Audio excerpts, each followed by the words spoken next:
In this guide, I will be showing you guys how to share a YouTube link on Instagram story. Let's get started. First, launch a YouTube app. Now head towards the YouTube page that you want to share to your Instagram story. Once you're with your, click on three dots. Then select the option share. Click on the option copy link. Now you can close this. Launch your Instagram. Now click on the option your story. Select the background picture. Now at the top you're gonna find a different icon. Click on this sticker kind of icon.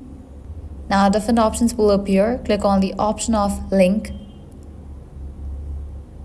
Now here paste that link. Click on done. Now place it anywhere in your story in this way and click on your story and upload your story. This way you can easily share a YouTube link on Instagram story. Now whenever someone clicks on this link, they will be directed to the YouTube page that you have selected.